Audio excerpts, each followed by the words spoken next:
Well, good morning, my friend. Welcome to the Pastor's Podcast. This Wednesday morning, it is March the 29th. Today is my brother's 60th birthday. Hard to believe that my brother is 60 years of age when I am such a young man. And hope he has a wonderful birthday.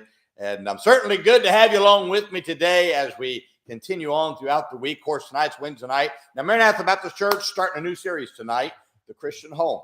This is going to be a well over 30 weeks of lessons that we're going to teach on the home. Looking forward to it. Now, those who are watching, we don't live stream here at Maranatha Baptist Church. So I'm just kind of let you know that. I don't do that. I don't think people are evil because they do it. We just don't do it. And so I just want to let you know that. So don't ask because we don't do that. And but looking forward to a good week and a good series. Seeing what we do tonight. Tonight, we start out the lesson. What is a Christian home? We just kind of put it right out there at the very beginning. Then we'll start going through week after week, just kind of dealing with different things in the Christian home that helps our homes to be strong. Now, you need to come. Everybody needs to come. Even a home that is doing well needs to come. We can all improve our homes. I'd encourage you to come, be a part of it. Let's have a great service tonight. And wherever you are, your midweek service is on Wednesday night. Your pastor has studied and prepared. You need to make sure that you're there so that way that his lesson doesn't go on deaf ears. One of the worst things that can happen is a pastor prepares, then people don't show up. What a shame. People say they love the pastor and then they don't show up. Really? And I'm saying they love God. Don't show up. Really? Come on now. Let's be in church. Let's do what we're supposed to do.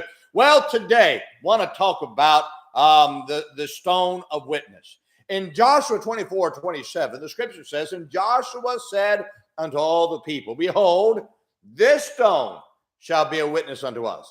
For it hath heard all the words of the Lord, which he spake unto us. It shall be therefore a witness unto you, lest ye deny your God.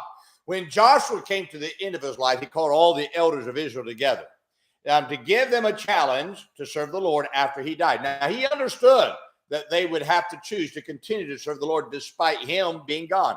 He understood that many people serve the Lord because of a personality switched their focus from him to God.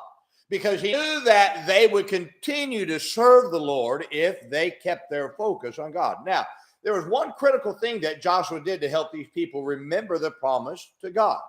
Joshua wrote the words he spoke in a book and then took a great stone and set it under an oak tree as a reminder to Israel of the promise they made. He said, this stone shall be a witness unto us. Now, what did he mean by these words? Well, he was talking about this stone was God. He was saying Ephesians 2:20, and are built upon the foundation of the apostles and prophets, Jesus Christ himself being the chief cornerstone. Notice that Jesus is the chief cornerstone. In other words, the way to keep your focus on serving God is to keep Christ as your foundation for everything you do. That's what he was saying. He says keep that. It wasn't that the stone was God. He was saying this is a picture of God. Keep him as your foundation. When you build everything on Christ, it won't matter what man does or does not do, because that is inconsequential to who you are serving. Nothing will move you from serving the Lord when you keep God as your focus and foundation for everything you do. Second, this stone was the altar. Now, you're going to notice that Joshua did not set up a little pebble or a rock as a reminder, but he picked up a great stone. Now, you need to make the altar big in your life. Those who make little of the altar will likely make little of the decisions they should have made in the preaching time. Now, there's something about going to an altar, and I wish you would get this, that helps to seal the decisions you make during the preaching. It's not that, okay, the stone that Joshua set up was a reminder. Every time someone saw this stone, they reminded them of the decision they made to serve the Lord. Likewise, the altar is a reminder every time you see it of the decisions you made for God at that altar. Too many are making, well, I don't need to use the altar. No, you need to use it. I'm not saying that people don't make decisions in the seats. I know they do. But I promise you this. Those who walk that aisle, they swallow their pride enough to go to an altar and say, I need to make a decision at the altar. Now, I know that some people can't bend down and kneel because It's hard to get up, but you can stand at the altar. You see, the altar is a place you ought to make regular in your life. Joshua told these men earlier in the same conversation, choose you this day whom you will serve.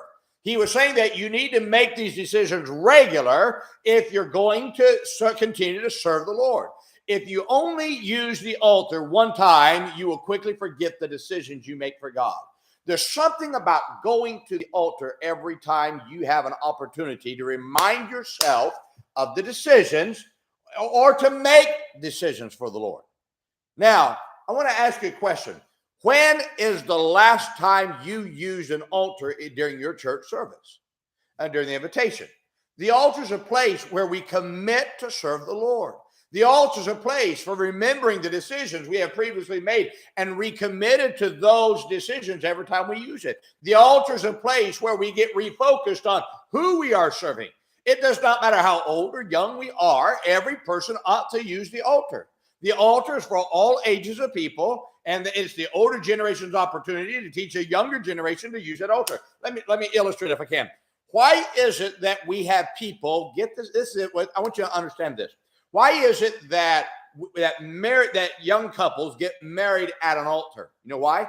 Because they can point at that altar and say, "I got married at that altar." It's a memorable decision. I got married in First Baptist Church, Hammond, Indiana. Dr. Jack Hiles married my wife and I. I can remember standing on that platform with watching my wife walk down the aisle. I remember Brother Hiles marrying us at that altar. That altar, in my mind, reminds me of that life decision I made. Why is it that we bring people who get saved to the altar to make it public? Because we're trying to get them to remind a life-changing decision. Now, why would we change any other time? Why would we stop going to the altar when every decision is a life-changing decision? Always understand that. So not to make a decision, not to seal it at that altar, get this now, is a life-changing decision. That altar, you can point to the altar at your church and say, at that altar is where I decided to whatever. It was at the altar in my dad's church in California that I surrendered my life to preach. Every time I go back to California and I'm in that area, and I'll go to that altar and I'll kneel down at that same altar and I remind myself of that night. I think it was a Monday night service when Brother Holder was preaching and I surrendered my life to be a preacher. That altar, get this now, was a life-changing decision. Oh, how we need to get back to using the altar. Something about it. People ought to use it. It changes your life. It makes you closer to God. It reminds you every time you see that altar, I made this decision there. I need to keep it. So use the altar, my friend. Don't be afraid of it. I know there's a lot of people out there, well, you don't need to use it. Listen, don't listen to these backslidden people who say junk like that.